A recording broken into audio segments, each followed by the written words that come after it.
Hey guys, welcome back to Woods Tree Farm. I'm Phil. It is springtime, or nearing springtime, here in Central Virginia. We're getting ready for our spring planting, and I was doing some work in the field this weekend and noticed a couple things that I wanted to share with you guys that are a little frustrating, a little humbling, and a little bit enlightening. Stick around. We're in the section of field here that we planted in the fall of 2020. I had 4 rows of Concolor Firs right here, and you can see, or you can't see, any trees here.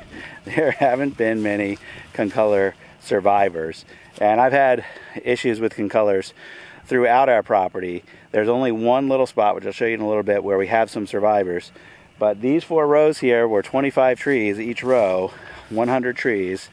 And I pulled 4 surviving trees out of here, and even those 4 trees didn't look great.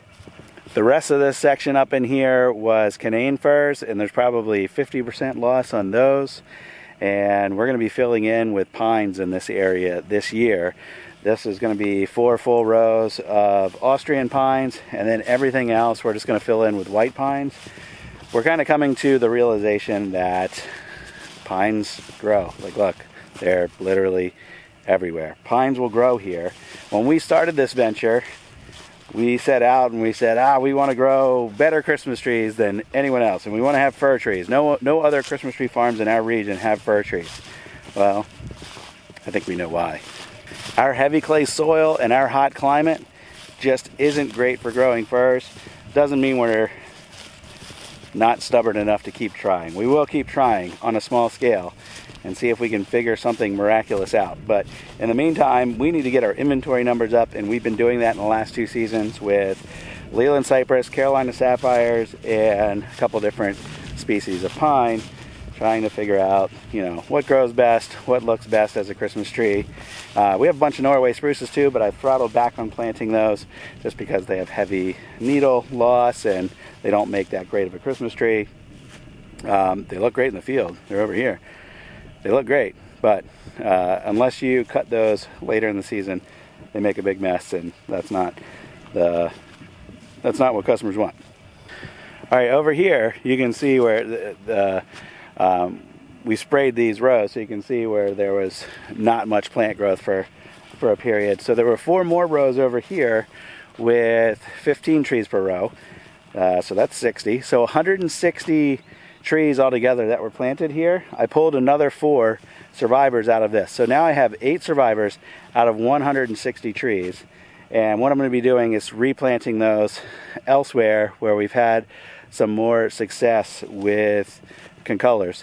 There's one other thing that I want to show you that this is kind of the mind-boggling part of all of this. But I'm going to get these trees that I've already pulled in the ground first, and then I'll show you this other thing.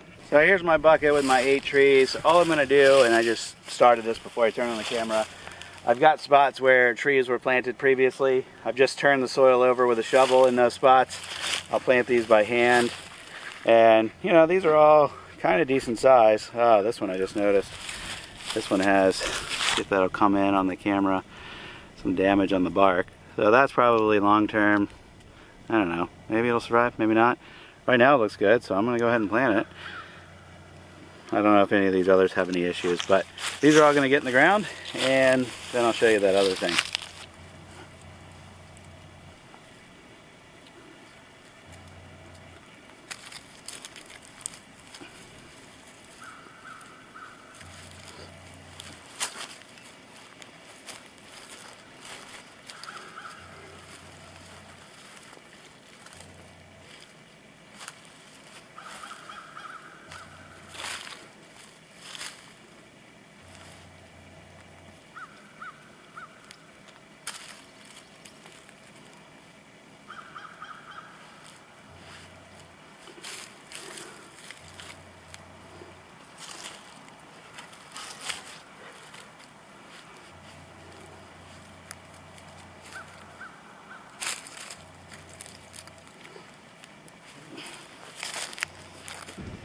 All right, the first couple trees are in the ground. One thing I did notice is the soil over here where these are is a much finer, less dense soil, and that must have something to do with how the few surviving concolors that I have are doing over here. This side of the field also gets late afternoon shade, so in the heat of the summer these trees are not getting roasted all day long like the trees out in the middle of the field. So between the slightly better draining lighter soil and the afternoon shade, that must be part of the equation. I noticed right over here though, the soil changes just a few feet over. There was one spot where a tree died right there, and that soil is a completely different composition than just a few feet over there. This is the typical kind of heavy dense clay that we see a lot on our property, and as soon as I dug that hole I realized, okay, this is different. I am not going to put a tree here. We've already had at least one die in this spot before, so why repeat that?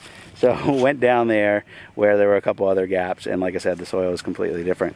So I've teased you with a couple mentions of something else I want to show you. We're going to walk over there now, and the spoiler alert, there's going to be some more trees to move. So at the beginning of the video I showed you 4 empty rows over there, 4 empty rows right here where we had previously planted some concolors. When we did that planting there were a few extra trees that didn't fit in the rows that we had prepared.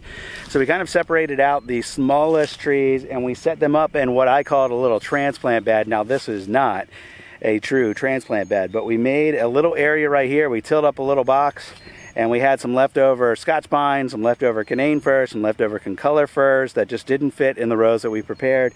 And most of the trees that we put in here were just the exceptionally small ones. And I said, well, we'll just let them grow over here for a while and then we'll move them out into the rows.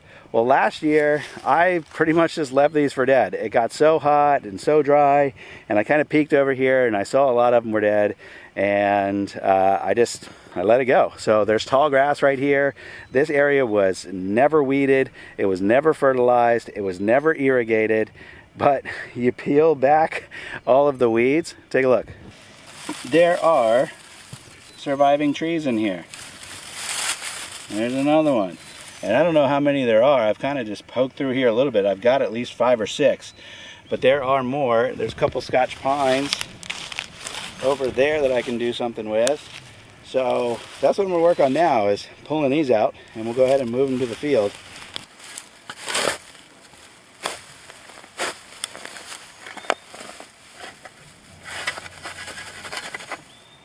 Not a lot of root growth.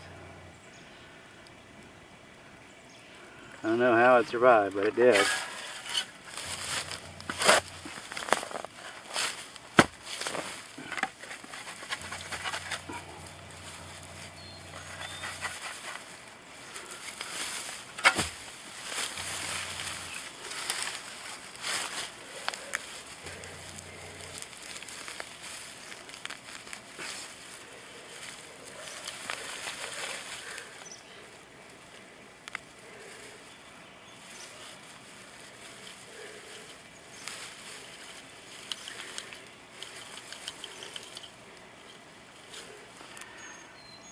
Same with that. These were just little plugs. There's not a lot of root growth on there. And their bud set for this year is super small. So like, these aren't extraordinarily healthy, but they are alive. So I managed to collect 8 more trees out of there, and really these don't look any better or any worse than the ones that were in the field. And I guess that's kind of the mind-boggling part of all this. And you can call it enlightening, you can call it frustrating, it's probably all of those things. But the trees that we put in the field, we mowed around them religiously, we irrigated, we fertilized, we sprayed for bugs, we've sprayed for weeds, we've done all the things that you're supposed to do to have successful, healthy Christmas trees. And then these ones, we just put over there, left them for dead, and we have survivors at probably close to the same rate as we did out in the field. So take that for whatever it's worth. You guys who, stress over the care of your trees, it might just be more environmental and more your soil conditions that are contributing to the success or the failure of your trees than anything that you're physically doing to add to your trees. I don't know. That's just one little case, one little observation. It's not going to mean I'm going to stop doing all the things that I do in the field to care for the trees, but it is what it is. It's just an observation, and hopefully these guys in their new home with maybe some slightly better soil and you know, the right conditions, these guys will thrive and eventually become someone's Christmas tree in their home. And that obviously is our goal out here. But along the way, we're learning a lot, we're losing a lot of trees, and we're figuring things out as we go, and that's what I share here on the channel. So thanks for spending a little bit of time with me. If you guys got any questions, comments, observations, or other insights that you might want to share, if you have had success growing Christmas trees, you can leave those in the comments. Everybody else who watches likes seeing the comments from people who know what they're doing, or at least know more than I know. So if you have something to contribute that in the comments. Hope you have a good one. I'll see you on the next video. Bye-bye.